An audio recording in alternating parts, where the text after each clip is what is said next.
Okay, folks, welcome back. So I'll just start with LTX. This is after my first day of testing LTX, and what I have to report is a thorough disappointment so far. If I show you the plan, my first gripe basically is with the plan, which they've since updated their pricing plan since I logged a feedback text document to the Discord channel for LTX, where they essentially incentivize you to pay for the Pro plan by offering the best-in-class video model for drama and live action. And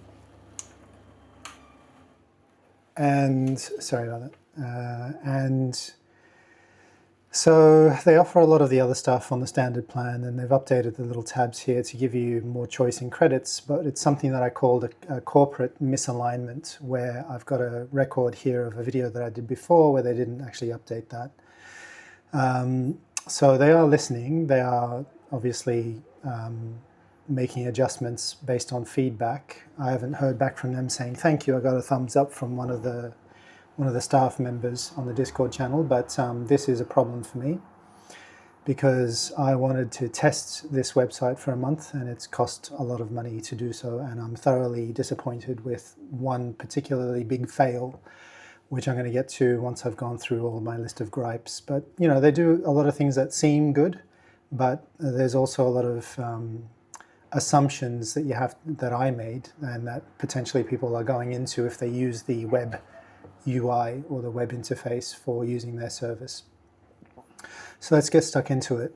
If I go to my home and go to my project, which I've been working on. Now I burned a lot of credits because, well, okay, fair enough. I'm burning a lot of credits on image gen to get the best quality storyboards. And so they do have a storyboard kind of methodology and editor here where you can call your prompt and your elements get stored here. These are the regularly used elements. And the first assumption and misinformation about this process is that LTX, their in-house model, works differently to the aggregated models that their website offers. And so there are conflicting ways of working to how other models work. And so when you have an aggregated service, meaning that they give you a number of different models to play with, each model has a different ecosystem and a different prompt structure. So you have to essentially tailor every prompt and every method of prompting to a specific model, which means that my multi-model preference of working has to be specifically tailored for each and every prompt and model that I work in.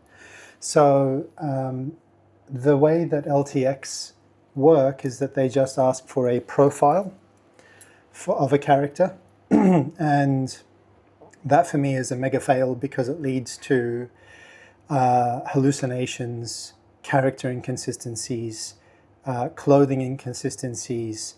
There's general issues with the way that works.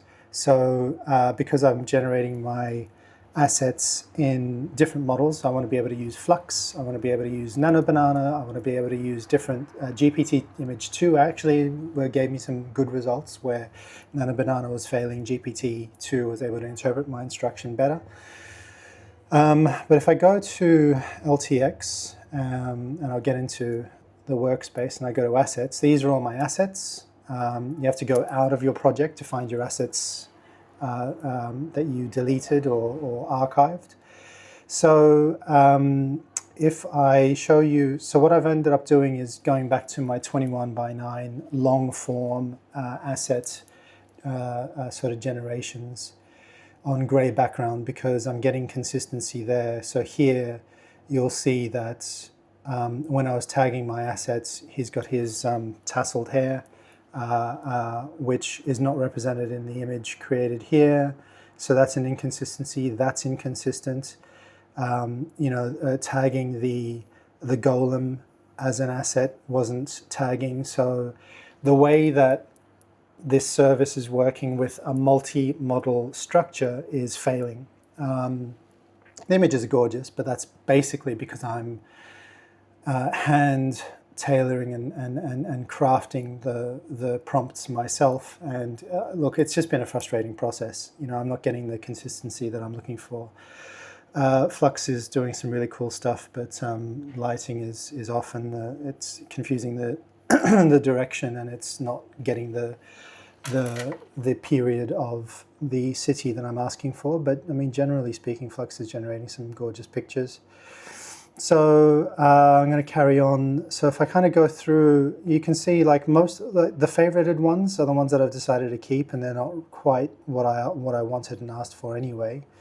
But you'll see that there's just a lot of failed renders. Like this is me tagging the rabbi from behind, completely wrong character, and that's because it's using the asset tagging mechanism that and the portrait frame, which, you know, it just gets thrown out the window.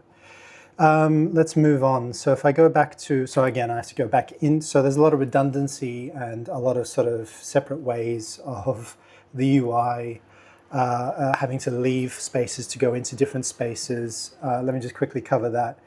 If I go into my project, and I want to go into GenSpace, fine. This is your main sort of working area. Your call it your. This is very similar to the way that Flows works. There's some good, some bad things about it. Some interesting things that they've put in here is that you can do adjustments, upscales, relighting. Relight, I thought that this would be something like, hey, make it nighttime, but it's actually more like, hey, change the temperature and the color temperature and all that sort of stuff. Direction of lighting, possibly. That's interesting and good, but it uses Nano Banana Pro. That's fine. So let's just hit the done button here. What does this do? Change camera angle. So I played with the change of camera angle, and it's kind of interesting. In fact, I wouldn't mind testing the change of camera angle here to be completely from the right. Just to see what that does, because I do actually want this from a profile angle. So let's just generate that and see what happens. Might as well just do it live while we're here. But this generate all 12 camera, yeah, that's fucked. Pardon the language, but that's, yeah, I mean, that's just the nature of diffusion models, and it's munted his fingers, turn him into a weird mutant zombie here. So that's a fail. Let's go to, I'm just going to ignore this space now. Let's go to the canvas, which is like a mood board place. I just don't see the point of it at the moment unless you may be working in an ad space, ad campaign. Storyboards, kind of interesting because so I've seen services where you can sort of add a prompt for a story idea or a bit of a script idea, and it'll generate the kind of storyboard for you with all the prompts and all the stuff for you. I like the idea of being able to dictate that myself because it gives you a visual kind of narrative. And this is something that seems promising at the moment. I've not tested it yet. I will test it. I don't like the fact that it's trying to dictate the way that I'm going to prompt, and it doesn't seem to give me, accidental click there, edit video. So it feels like I don't actually have a choice in which model I can pick in the storyboard, so that's a fail. If I go to my video editor, ignore that. I mean, maybe it's fine for an assembly, so I don't mind it in the same way that here in GenSpace, right? I can select my send to storyboard, right? And up here, this is actually a nice idea where what you can do is once you have your storyboard, you can then animate your storyboards into videos and kind of keep a live edit and kind of see visually as a quick representation of, you know, does it feel like this is going to cut together? Does it feel like this is going to work? And I can add new storyboards here. So add a shot. If I want to put an insert, if I want to insert a shot, no, I can't drag that. Fail. Yeah, fail. Maybe if I go into storyboard and I want to change, God. Okay, so that's a fail. So I want to be able to move a shot to a different part of the story. I'm pretty sure I got this working before, editing GenSpace. Go back to GenSpace. I should be able to take my shots and move it. Does it go there? Nope. Okay, so I have to add a shot. That's fine. Okay, I'm gonna take back my words and call that not a fail. So let's say here at some point, I want to add a shot here because I don't have connective tissue between those two scenes. So the other confusing thing that happened to me was I accidentally must have created a new session, which means that I don't mind this, but so essentially your sessions become kind of like your generation sessions. Now, what I would like to do is, for instance, just do scene one assets. Boom, just that folder is full of scene one assets, nothing else. Then I want to go to scene one shots or videos and start generating based on that. Then I want to do a scene two assets and shots, or maybe I just want one. Yeah, that's fine, but I can't select drag these into the spaces. So they're locked into the session. So it's like, okay, thanks, but what's the point if I can't organize myself here? There doesn't seem to be any option that I can find to be able to move these to a different session. So okay, then here this is pretty annoying. So if I want to add an element, if I add an element and add the golem, then it sort of resizes my prompt window back to small, but I want to make more changes. So that's something that's pretty frustrating and annoying. Going back to canvases, I'm just going to skip over that. Going to storyboards, what's it done? This was unprompted, nothing in here. Fair enough, I can probably use that. It's just generated them looking. It's thrown a little camera on there. Maybe that's not to be thrown away. I could probably use a couple of those. But we'll see. I'm going to, before I ask for my money back, or before I ask for a certain portion of my money back, whatever I can get back from them, I'm going to basically finish testing some of the other functionality that they have. Video editor. So going back to this now, this is kind of interesting because what they promise and what seems all right is that once you actually add your clips into here, import the asset, it allows you to make changes, add new assets, do cuts and all that sort of stuff, is that I can export to DaVinci. So what that does is it packages up your media, gives you an XML, what is it, a transfer media language file, I don't know. It looks like hypertext, so basically like a web page thing. And that imports straight into DaVinci or Premiere, and it basically gives you your assembled shots. Fair enough, it saves me a couple of steps in downloading the media, importing the media, throwing all the media into a timeline and just starting to edit. So fair enough, kudos to them for that. Going back to elements, so these portrait frames, the way that they're done here, are specific to the LTX model from the research and information that I had. So that's a native way of using their proprietary LTX model. However, for the aggregated multi-model platform that I wanted, if I want to go into, so here's the other problem. If I want to go to flows, forget brand, kits, forget assets, custom training, don't care, where has it gone? Okay, so I have to go back into my project. I have to go into this thing called, what happened to my flows? So they had a space called flows, which I don't see anymore. It was a node-based workflow that I was able to use. What's canvas? Is it here? Import assets. I'm going to do a test to see if I can invoke the flows. So if I go here, if I import one asset, what does that do? Bugger all.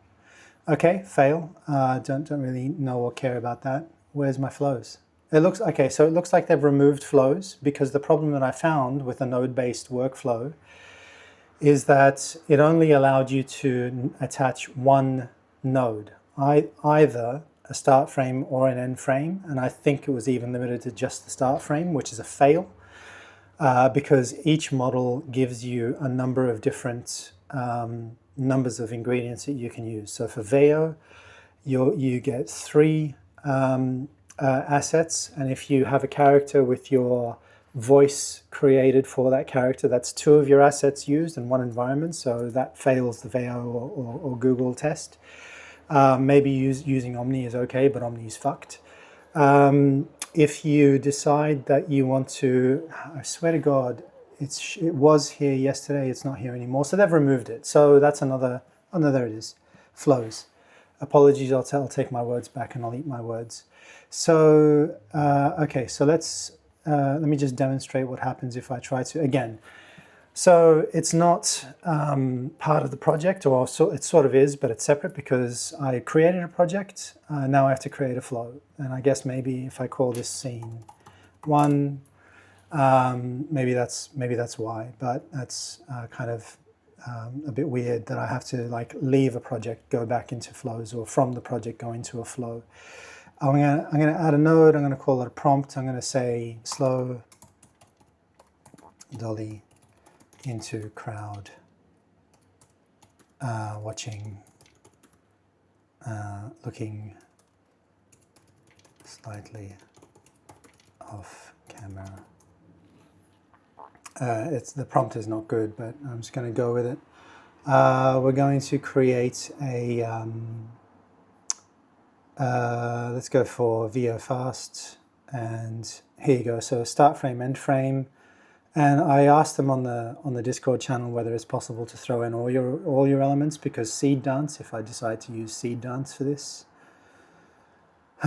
seed dance 2.0, I'm going to burn some credits on this. Again, only the start frame. Now I asked them on the Discord channel whether it's possible to use, all your elements, just to have the creative output of the model just sort of have a go at it. It's your roulette wheel instead of using your start frame or end frame. And they said, actually, no. So what is it? So yeah, so that's that for me is what I want to be able to use. It's the Hail Mary that gets me out of a situation, because when you create your style frames, a lot of the time your style frames are mid-action. They're not your start frame, they're not your end frame. They're a representation of the shot as interpreted. So it's actually your best thumbnail. It's the shot that describes the shot that you prompted. It's not your start frame or your end frame. So sometimes what I do is I'll use a collection of ingredients, including that style frame, as well as my characters and my environments, and I'll let the model figure it out based on the prompt, because the prompt is what created the shot, and it gives me, it sometimes gives me a really beautiful result that I wouldn't be able to get otherwise. So the reason why you use your start frame or end frame is if you want control over the shot. That is your shot lock. But if I want someone doing this and the frame starts here, then it just does that. It's a problem. So so that for me is a deal breaker. That's a massive deal breaker. I'm going to persist. I'm of two minds. I can cut the cord now, ask for my money back, or I can try to basically just have a play and see what it can do. I'm going to do a number of model tests. This is day 1 of my test. I'm going to keep it short and sweet. I'm not going to upload this just yet. I'm going to do a part 2, which should follow promptly after this once I do some more testing today. But I just wanted to sort of get stuff off my chest. What are some of my other gripes that I had? So I've gone in. Yeah, so just a really, really quick one. So if I want to go back to, again, leaving the project to go back. Yeah, so for whatever reason, Flows has just become a different project space. So why not just keep that all in the same project if it's meant to be for this project? Like you have to go step out to step back in. So I don't really get it. So just a quick little thing about Canvas. So I don't see a point of having canvases. Your canvas essentially is your flows. Why don't you just combine the two? I get that people like to have mood boards and all that kind of stuff. Why don't you just have a button that removes the node view and just gives you the pictures that you can rearrange and all that sort of stuff. Anyway, that's by the by. I sort of get why people want mood boards and canvases, but whatever. let's see now. Yeah, okay. So let's go back into my GenSpace and go into prompting. So here's the thing. And again, I have to raise this because it doesn't remember my last preference. It just automatically assumes. So here's the thing. If I wanted to call an asset, let's say in Higgsfield or another service, there's a back end to the way that these model calls work. And usually it starts with an @ and it lets you tag your asset. Now the problem is that every model has a different language and way of tagging assets. GPT image U2 and I think a couple of other ones use square brackets image 1, square brackets image 2. Higgsfield figures that out on the back end for the prompting. So they have like a bit of another language model that takes your instructions and kind of reframes it for the model that you use. I think these guys promised to do that here, but as I demonstrated in the image that I was creating for the rabbi on the riverbank, it was getting him wrong, and that's partly because of this ridiculous sort of portrait way of depicting your character assets. So what else? Script to storyboard. Now, okay, so script to storyboard, let's just have a quick look at that. Okay, so I can't, what do I do here? That's just another scene, so let's delete that. I'm going to delete this. Where's my, I guess to demonstrate this, I have to create a new project, so let's do that. Let's go to script to project. So if I go, is it storyboard? Okay, so start with a story idea, scene, full script, anything that sparks your vision. Let's just see what happens here. So I have a script that I could drag in here. The problem I would have with that is that I don't want an AI or a language model to basically interpret my script. I'm going to be using my script to create my own storyboards. I don't want the thing to create the storyboards for me because, as I discussed in the way that comics and storyboards work, is that it's a representative key moment of that scene, but it doesn't give you the filler in between. And I'm going to be creating the filler in between as I go. I'm going to be constructing the scene as I go, and I'm going to be creating a visual narrative as I go. So start with a story idea. Let's say, screw it, let's go for Dungeons and Dragons adventure story about a knight that has to go into a goblin cave to rescue a friend. See what happens. Remember, you can upload your own audio. Okay. Okay. So it's loading. It's thinking. So for whatever reason, it's done Model Nano Banana Pro style. Okay, maybe I should have set a style, but I followed the prompt and said it can just start with a single thing. So it looks like what it's doing is giving me a space. I don't know if it's an agentic space, but this is actually something I'd be curious to maybe play with. It doesn't feel bad. So it's okay. So this is one of those one prompt gives you the full story. So what's it done? It's given me a character called Ilara Meadowlight. It's given me a character called Grack, Sir Kalen, Grack's abandoned tunic, Sir Kalen's crimson something or other. So see, this is something I don't like. So fair enough, it's given me the characters, but the portrait style characters. Ancient forest, it's doing it all as 4x3. The cave looks shit. That feels kind of interesting. It's given me Meadowvale Tavern, fine. So it's done shots. Let's just see what happens if I just run these, right? So why not? Let's just see what happens if this is the promise of one prompt to story. Let's see what it does. Generate a storyboard. I'm coming at this from a point of frustration. Perhaps I need to take a glass of calm the F down. Yeesh, looks like a really bad comp. Okay, cool. So it's giving me storyboards. Let's take it to the end, shall we? Let's go for it. So now what? So I guess I could amend, change, and adapt my storyboards. So maybe this is something I need to look into before I start saying, you know, F this and F that, and I hate this and I hate that. But the model aggregation issue, the fact that I can't tag all of my elements into the models, that is essentially part of the thing that I'm paying for. It's one of the reasons I paid for the service. Because I don't know, I'm assuming that this is using their native LTX workflow. So screw it, let's just generate the video and just see what happens. Let's just take this whole thing from production to end while we're in the session now. Let's just go ahead and generate the whole thing. Burn my credits for the sake of science and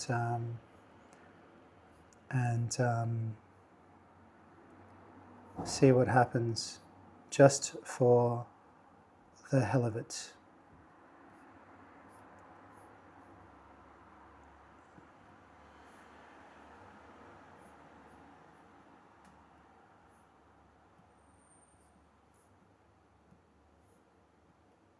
Okay, queued it all up.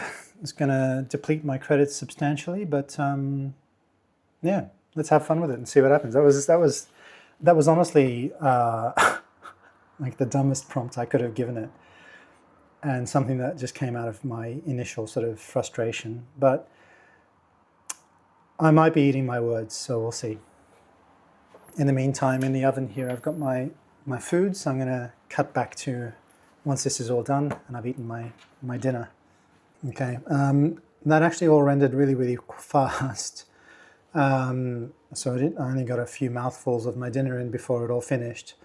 I'm assuming that that's because of the LTX model. So what do they say? I think on one of the videos that I was watching, LTX is I think the top open source AI model rated at the moment.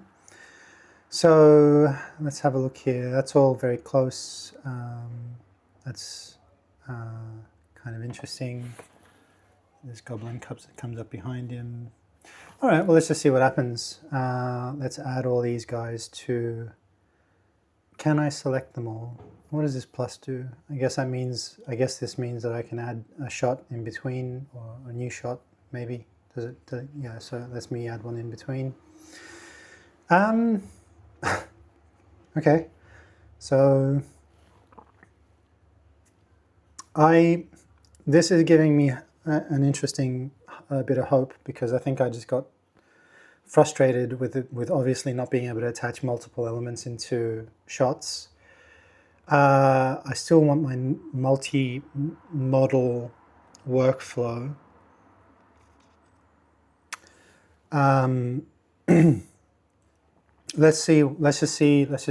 Might as well just do it all here now and just get it done.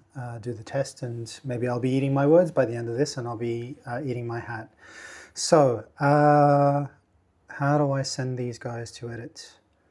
Send to video editor, so that's shot 1. Send to a video editor, that's shot 2. Oh, send to video editor. I guess that's okay. But why only one clip? Let's go to the video editor and see what happened. Oh, so it's done stacked, has it? And why is it working back to front and not linearly? Oh, I see. So it's done it like that. And that's not how that works. Oh, God.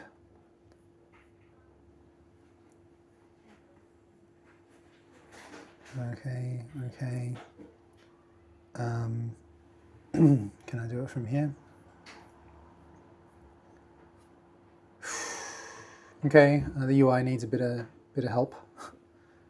I'm just going to go back and just do it manually. Why can't I select them all? So which ones did I get up to? So I got this one, I've got this one, that's them talking. Character consistency, so that's a different guy to that. That's the same guy there. What's this? It's him on horseback with his map. No horse there, he's walking. A really bad looking comp, by the way, really bad. So, I mean, then again, I did just do this as a single prompt. Let's have a look. You know, maybe if my nano banana thumbnails were better quality, better style, I just did it without a style. It just made the assumption. So let's have a look here. Where was it? Storyboard. So we've got that, we've got that, we've got that, we've got that. Oh, it did add both of them, did it? So now, hold on. 1, 2, 3, 4. Okay. So then what? So how do I just add the rest of them? And will it add them to the beginning, and will it stack them, which I don't want? So let's go back to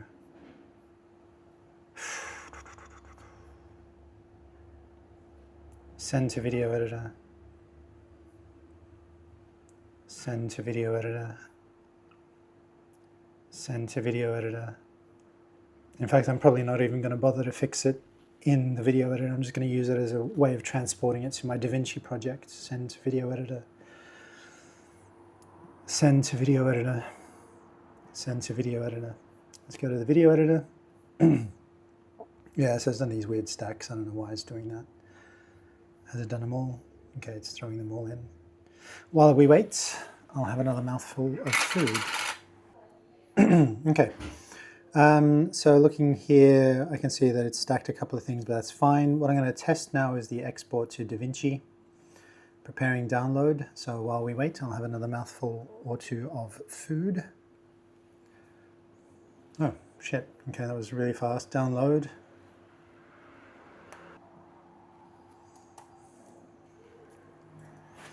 Move my fork out of the way. Okay, so I'm going to call this LTX test and throw it into a folder here called media.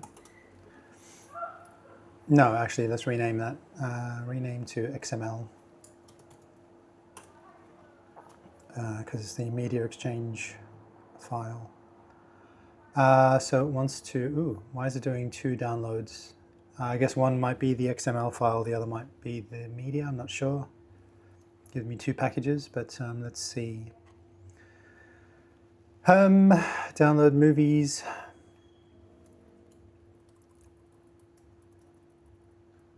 Where was it? LTX test, XML, zip 1, zip 2. Okay, export was successful. Let's close you down. Let's go to my DaVinci. No, let's go to my Finder.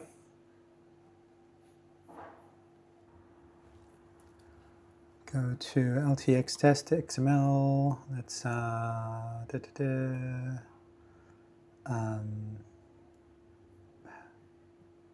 double click, unzip. Okay, so it looks like I just downloaded the same thing twice. It's very 80s. Oof. Yeah, look, it's going to be Slop, whatever, because it's just a single prompt that I gave it, and it's got no art direction. But for a single prompt to output something like that as a test, whatever, we'll take it. So it looks like I only just really need one of these. So this is my EDL, edit decision list, and my XML, which is my transfer file. So I'll try the XML version of this. I'm going to go into my DaVinci, switch projects, new project, call it LTX test.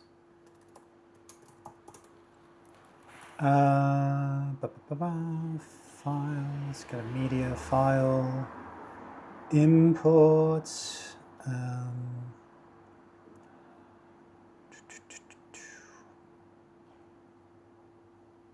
timeline from an XML, go to movies, go to LTX test, XML, untitled project. That's the export, XML.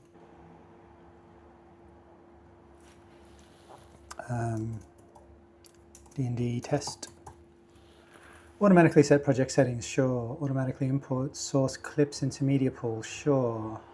Ignore file extensions when matching. Use sizing information, sure. It's 1920 by 1080, it's actually 720, but whatever. Final Cut Pro 7. Mixed frame rate format, let's go with Resolve. And say, okay. 16 clips were not found yet. Do you want to select another search file? Yep, sure. Let's go to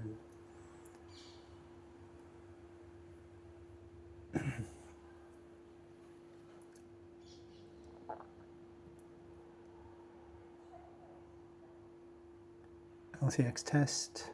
Let's find my untitled project, the export, no, the videos, video folder, that one there. Let's say okay, it should search those. Cool. So it's done them. So, if I take these guys. Okay, so what have we got? Let's see how this plays. So we've got this guy. He walks away, assuming he's been turned.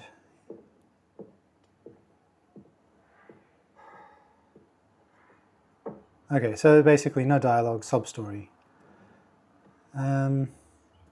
So we'll go with the first one because I don't really understand what that means. So we'll cut him. People in the background, clerics, priests, whatever. So yeah, well, let's just do this properly. So yada yada yada. So okay. So I mean the shot's quite long. So sub-story. I don't know what to do anymore. I'm gonna have a think. So what I would probably put there is like a close-up on the knight, you know, making up his mind to help. Cut to we're on the horse. Probably come in on that a little later. So we don't want him. It's like call action. So cut in straight on that.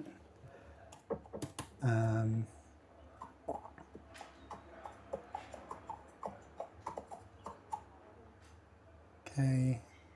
I guess in another world, he would be dismounting from the horse and walking towards the thing. Maybe we get a cutaway to the map, cut to mountain or the cave off in the distance.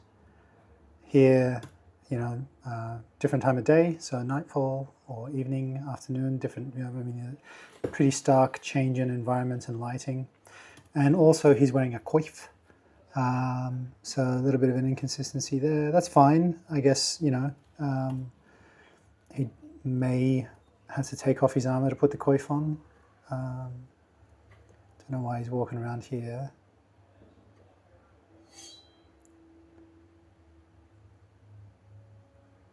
Okay, looks. Is that Tom Cruise? Is that Tom Cruise? It looks a lot like Tom Cruise. Yeah, so let's have a quick little look at the sword. Yeah, so hallucination there. Penetration of the hand, and it looks like the blade bends a bit. Yeah, I can cut out of that earlier. What happens here? Don't really need him doing that. Left or right. Oh.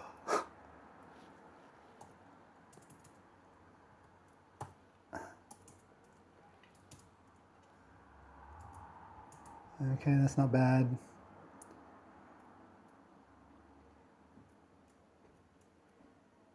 Kind of interesting little mushrooms. Don't know what he's doing here. Oh, this is him surrounded by goblins. Okay, weird stuff going on. Is he petrified? So we're going to get rid of that because doesn't make much sense. We'd want him entering this place. I don't know why this guy's just leaving his cage. Again, it's all unprompted, but gives you something to start on. This is all very static. So if I was going to pick, I mean, yes, okay, you could probably have him rescuing his friend, but then, you know, the baddies come out. And then what's this? Oh, why is that a black frame? It's a different baddie, so a different kind of goblin. Don't know why that guy leaves his cage. That's kind of funny. Angry face. Unmotivated. Again, this, you know, it might help to actually have a prompt here. And then they leave, happily ever after. So what has this demonstrated? It's demonstrated a little bit of, well, okay, now it's a chick and different lighting. So what's this demonstrated? It's demonstrated a one line of prompt to generate some AI slop. It's not terrible. Well, it is terrible. Probably needs a little bit of hand holding, some better Nano Banana image refs. But I'll tell you what, that surprised me a little bit because I was coming into this video hating on LTX. I still think that they're missing a huge trick in the flows page. Where is it? Yeah, again, I have no idea where stuff lives. Jesus. H Christ. Yeah, so I have to go out of this space to go into, what, GenSpace? How do I find it again? How do I find my flows? Do I go into Storyboards? Do I go into Video Edit? Jeez. Frustrating. Where do I go? I go into my project. Oh, okay. I see what, I think I saw it. I go into here, and then I go into my flows. Jeez. In fact, let's go to the one that I made before. Yeah. So this here, deal breaker, and not being able to put a whole bunch of different individual ingredients into your nodes is a bit of a deal breaker. Okay, so moving forward from today, I'm gonna play with the storyboard editing features and see if maybe I can just sort of construct my storyboard as I go along. Okay, to be continued. Alrighty then, day 2, welcome back. Sort of going into the tests that I did on LTX Studio. Noisy people outside. So if I go to assets, essentially I'm going to call LTX a bit of a fail in its current state. I did a number of additional tests. I wanted to get more footage out. It's not been completely useless from a practical exercise to be able to test this ecosystem and give you guys a bit of an assessment as a real case user. They do offer a desktop site, LTX, but unfortunately the problem is that I can't use the desktop version because it requires a link to the LTX API, which is a separate subscription. If you want to basically go down that road, then you might as well just be on Comfy UI rendering the stuff all on your own desktop or a different solution. I don't know. Basically, I don't see this as a viable creative space. At least not at a level where it's able to compete with other services that are outpacing it. I think the promise is good. The delivery is underwhelming. There are some good things that I got out of it though. So aside from the demotivation of having wasted a month of a pro subscription on this in less than 2 weeks, about a week I'd say, it's been an expensive experiment, something that's left a sour taste in my mouth. And probably the day one video that I linked into this as a cohesive kind of deep dive into the LTX web review. On day one, I was a bit fired up and I was a bit upset and kind of frustrated with it all because I'd spent 20% of my credits essentially just generating the image assets, realizing that there was no real back-end, if I go back to GenSpace, that there was no real back-end kind of agent or AI that translates your prompts. So it kind of just goes back to basics, like why am I bothering with this? I'm looking for a solution that will take my human prompt and transcode it into a prompt that is specific to a model. The other useful thing that I got out of it is that I had been a firm non-believer in, what was it called, Kling Omni, especially for the tests that I had done for anime projects and stuff that I was doing. I maybe got like one sort of semi-useful render out of it for animation. However, it surprised me, and I think it might even be better than Google VO at this point. So I'm going to show you just quickly if I go into, again, a stupid part of this website is that you have to come out of your project to go into another project or find what you're actually looking for. So let's have a look at some of these renders that I deleted. Now, I delete the junk clips that I'm not happy with, generally speaking, because for me, it keeps my project organized and it just keeps the cream on top. I'll try to do the favorites thing so I can quickly sort stuff if I need to find them. But here's a comparison. Actually, I'm going to show you the comparison renders of, call it the funeral or the mourning sequence. So I had a better render, but I realized that what are they called? The Ashkenazi of the 16th century Prague wore head coverings. And they had a specific kind of look, and I had a much better crowd shot of them, which was, yeah, again, this is the model hallucinating with putting a dude's face on the lady here. But I had a much nicer, oh God, where is it? Where's she?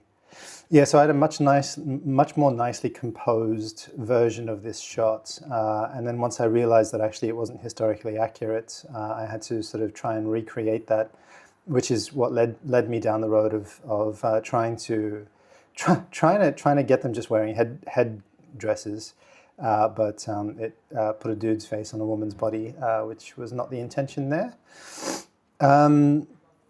Sorry, my nose is a little bit runny. So eventually what I ended up going with was there was one composition that sort of worked enough. I'm not entirely happy with it. I think the other composition was much nicer, but you get a little bit of the other side of the thing. And if you look really closely, you might see some modern buildings there, but luckily it's in fog. So I went with that because they're looking in the right direction. I don't know where this guy's looking. He's looking off to the other side of the river, but these guys are generally looking in the right spot. So let's have a quick little model comparison here. So I tried doing this as a storyboard to video, and what I'll show you is once again another kind of confusing limitation, which I thought was sort of semi-promising initially, thinking, oh, that could be quite clever. Is that when you're in your storyboard mode and you've got your storyboards, I've sort of cleared them out because I'm going to move on to a different ecosystem now because I'm done with this. But basically, it's a little bit unintuitive, and clicking on this just regenerates a new storyboard. If you have to click on generate video, it doesn't let you select which video model you're able to use in your storyboard generation, which I think is a mega fail. I thought it was promising from the perspective that, okay, so it'll hopefully use a cheaper native AI video gen model, being the LTX model, right, to rapidly prototype your sequence, get it in a good space. Once your prompts are locked and loaded, then you can switch your model to a different one, and maybe that's that can still work, but I don't like the fact that I have to click around all over the place and just like, it's just too fragmented as a workspace and a workflow. It needs to be streamlined into a proper cohesive workflow, like stage 1, this, stage 2, this, stage 3, this, and not come out of this space, go into this space, do this, and then, okay, so this now I have to find that shot in GenSpace, go back to it, change the model, select the settings, blah, blah, blah. It's just, it needs to flow. It can't just be like, oh, I have to click around all over the place and figure shit out. Yeah, so I ended up generating a number of videos, hoping to get my storyboards turned into a sequence, which would have given me the main sort of keyframes that I had in my mind. And then once I saw it in a timeline, then I'd be able to figure out what the in-between pieces were and what feels like is missing from the sequence. And that's, I think, the technical part of the workflow that I'm falling into, which is very similar to the work that I do. So my actual profession these days is something called a pre-visualization editor. And one day I may be able to actually give you an idea of what that is. But essentially, I work with low-res animation sequences, which are rapidly prototyped for action sequences that go into movies and television shows. And if you can imagine the kind of visual quality that you get in Rockstar games. So it's like that sort of, not a high-res 3D model, but something that sort of runs easily enough, recognizable enough characters and buildings and that kind of stuff. And then everything is mapped to real-world space, and we'll get script pages, or we'll get storyboards if we're lucky, and then we'll sort of construct an action scene. We'll get feedback from the director. What's the story? What do we want to focus on? Does the style feel right? Does the action and pacing feel right? I'll add some music and sound effects and all that kind of stuff. So if I give you a quick little dim audio example. So this is a story that I'm exploring at the moment. It's going to be called Yossele, the Unmaking of Truth, which is a 16th century Prague story of the Golem of Prague. Got a little bit of nice cello music there. She's a woman in mourning. She sees her husband being pulled out of the river, and the rabbi does the tearing of his lapel, which is a custom in Hebrew mourning ceremonies. So I love the idea of fantasy golems. I think they've been represented a lot in like World of Warcraft and a lot of fantasy games. They're in D&D as these monsters that you can conjure or summon. Conjure, actually, not summon. And I thought it's an interesting story because of the parallels of the golem being, a human creation. And I think if you go back and look at how Adam, the first man, was created, he came from the earth and he was given life. And in this instance, it's man trying to create something living. And the intention behind it is to protect his community. And but what I thought was really interesting about the story, once I looked into it further, is it's very similar to AI, because the creature that he creates, unlike Frankenstein, which is what took inspiration from this story. Frankenstein is a flesh golem, if you want to go down the D&D monstrous manual, and a flesh golem was given life by Victor Frankenstein, and he was electrified, had a brain put in there. So Frankenstein is capable of learning. He's a new human being. He learns from everything from scratch, but the clay golem is kind of more of an automaton, and it follows instructions. And in a way, it parallels AI, is that it's something that commands a huge amount of responsibility, care, and detail in its instruction. Because if you give it the wrong instruction, it'll lead you down the wrong path. Think about when you prompt something incorrectly and it gets completely wrong. It's like, what are you doing? That kind of stuff. So that's like one modern kind of parallel that I draw from that story, but also it is a sad story, and it comes from a period of time, 16th century Prague, where a lot of hardships were occurring and a lot of difficult situations were being experienced by people in that community. I've been to Prague twice, and sadly, I didn't actually realize that there was such a historic place there.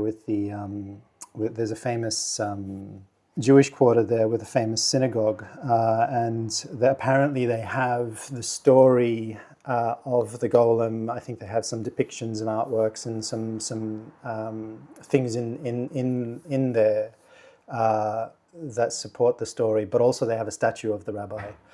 And that's, I think if I go again to Prague, I love Prague. It's a great place. I love Prague.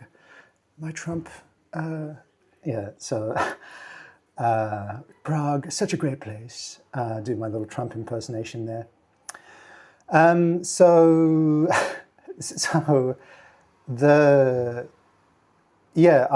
I go back to Prague, I'll definitely check it out. And so let me go back to what I was talking about before, is going to, so again, I have to leave. So because I clear my, call it trash renders, if I go into GenSpace, it'll only show you the stuff that I sort of keep and like most. And this becomes something that I refer to as a film strip. So in 35mm cutting, which I was trained on at the beginning of my career, I was a runner. It was a job which was basically, hey boy, pack these boxes, hey boy, stack these things, hey boy, go grab us a coffee and bring back the receipt. So I started off doing that sort of stuff and worked my way up through the ranks. But in the 35mm department, what you had was these big rolls of film. You'd cut them not with scissors, but you'd have this thing called a guillotine, where the perforations in the film would slot into these teeth. You'd close it down, you'd have a little guillotine, little knife blade that would come down and give you a precision cut point. You'd take that film strip, the celluloid, and you'd hang it in a thing called a bin, which was basically just a rack with these nails in it, which would fit the perforations in the film, and they'd just hang loosely. And if you want to look it up online, you can check out what that looked like.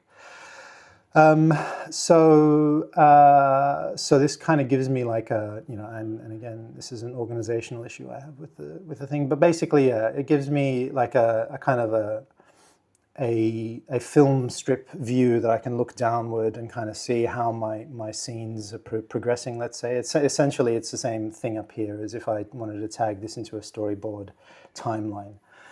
If I have to leave this space to go into my assets, and of course it'd be nice to have these assets be project specific and not just like, blah, there it all is, just one big bucket. Or at least be able to then take all of those assets and put them into a certain project. But if I recall, okay, so it lets you actually highlight them here. No, I don't think it does. Yeah.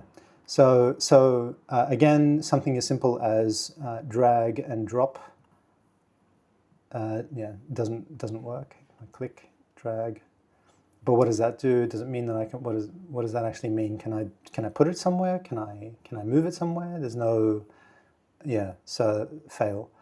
So if I go into okay, so I was going to show you a comparison. So I was actually quite pleasantly surprised by a test which I saw another AI creator which was testing Kling Omni versus Seed Dance, and I had done a similar test on my end and found that Kling and Kling Omni, the latest Klings, they were not up to spec for anime or animation style, but I thought there's got to be a little bit more to it, and I recall some brief mentions in conversations that I was having with Gemini, the language model. And I'm like, there's got to be a reason why Kling is considered one of the top models, and why they charge so much for their renders. And I think personally now it's outperformed Google VO personally, and I'll show you why. So if I go to the videos, where are they? Okay, so this is initially this was the LTX, call it pre-viz. This was my thing, and it's hallucinated to all hell. So what this render was meant to be was just a slow, creepy push in on this woman who's sort of mourning the death of, I suppose, her husband, who's being pulled out of the river. Vltava, I think is Vltava. If we look at her performance, it's all pretty static. It's basic. It's not really moving. They're all basically statues. And if I go here, then it's had to hallucinate and create this building, which looks CGI. It looks fairly modern windows. And then, of course, it's failed because it's throwing some horses in the river. These walls are too new. Like, it's just not in theme, not in style. So you know, if you think if this was a cheap render, which I'm not sure that it was, I think it was still not like, I wouldn't want to be paying like a couple of pennies for a render in LTX just to do a proof of concept and see if my prompts were working. But it didn't adhere to the prompts at all. It just goes off and does its own thing. I tried tailoring specific prompts to the model. I tried doing a human prompt, thinking that there was a back-end LM, and it was just a fail every time. Again, again, this was me just asking to do a slow push in on the woman in the center foreground. It did the woman in the midground background. I think it sort of, and even then, it's like, what is the camera doing here? It's just, it's not a shot of the city, it's a shot of the woman. So LTX as a model is just, it's trash for me, anyway, for what I'm trying to do. Again, slow creep in on the foreground woman, and it's just gone off to the side somewhere. So useless. What's this? This one I think was, so this one was VO. Was it VO? I mean, how can I tell? Yeah, so I'd like to know which model produced this shot, please. If anyone's listening out there, developers. I'm just going to do it here. Not that one, not that one. But I think what I started doing, that might be VO maybe, and I can tell you why. Because it has a fetish for atmosphere. It throws in all this ridiculous fog and dust moving like clouds in the background. So I think that's a VO render. Now, I can't fault VO on quality, because what it does is actually, you know what, there's something weird going on. It might not be VO, but I don't mind this, because that could just be her sort of saying, all right, I'm out of here. You know, I can't be here any longer now. So I don't mind that as a performance thing, but it won't flow with the continuity of the subsequent thing later. This is me trying to just give it a very basic human prompt with the storyboard in mind, and it just ignored it and just gave me something real world. This here, I think this is, what's this? This is, yeah, so this is VO. Now, that would have been okay if this woman was the widow. That would have been okay. Again, you can tell it's VO because it's throwing in all this atmosphere here, which sometimes is okay, but I'll show you where it completely goes wrong. Now, I don't mind the fact that they're walking off screen, but that's not directed. That's not what I asked for.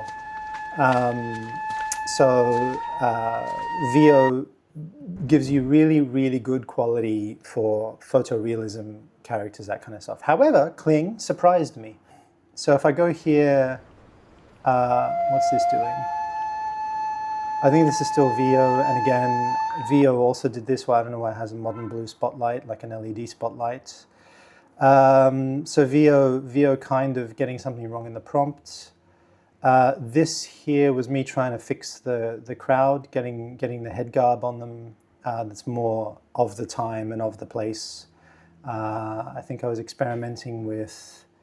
I think I was doing a couple of experiments with GPT image, which was pretty good for photoreal stuff. I think what I was struggling with Nano Banana was that if you ask for a side profile that's parallel, that's sort of looking across the river, like you just want a front on looking directly across the river,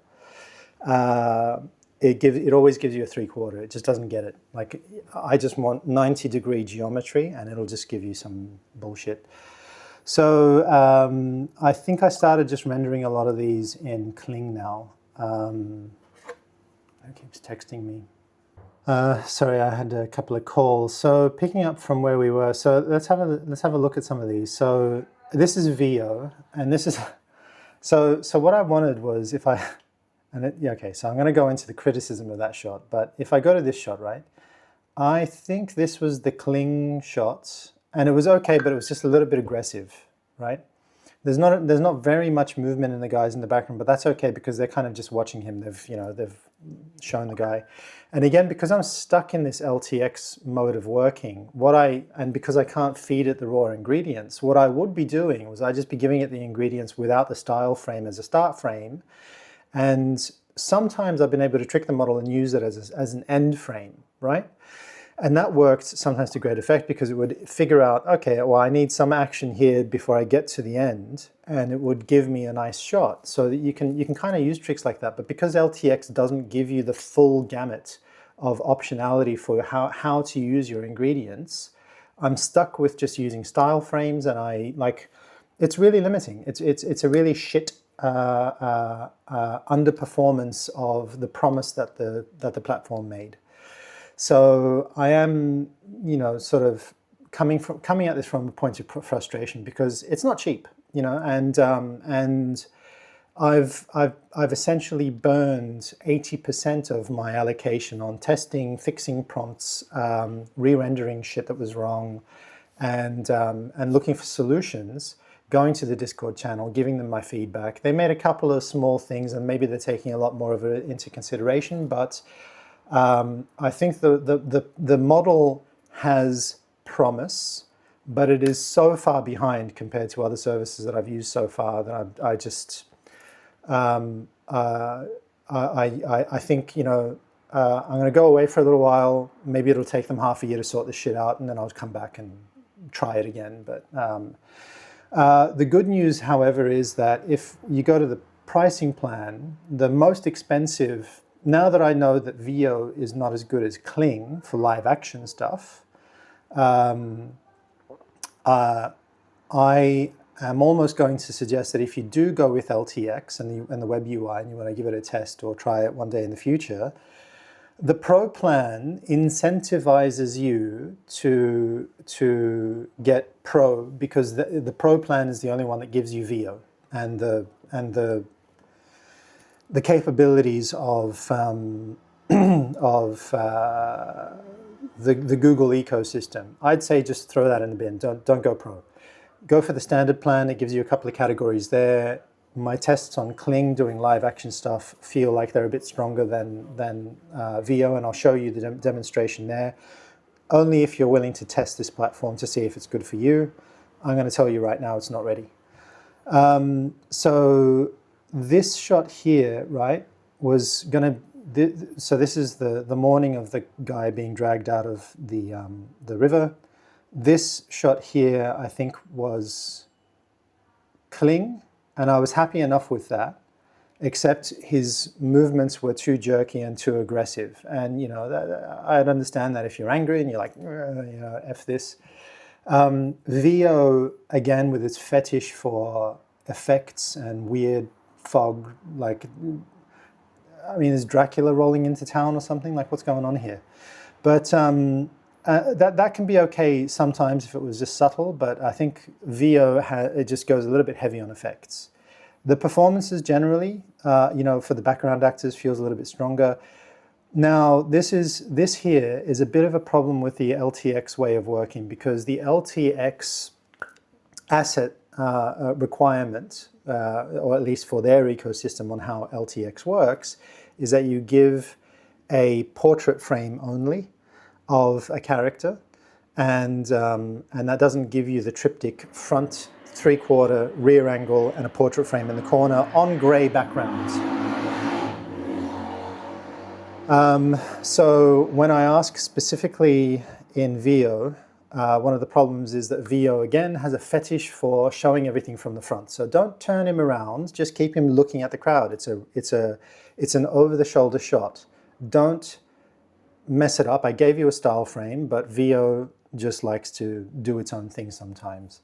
The other problem is that because of the way that the assets are handled in LTX, it's completely lost any character consistency, because we started on the back of his head, and that wouldn't be a problem, but it's a waste of credits. So, you know, frustration. I went back to Kling to fix up the performance and to make the coat grabbing a little bit less.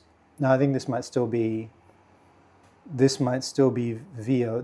Look, I'm going to say that that's okay if my next shot wasn't going to be a reverse angle of that again. You know, generally in films, you don't, especially for shots like these, you pick a line of action. Your camera can theoretically be anywhere along that bank and still be correct, right?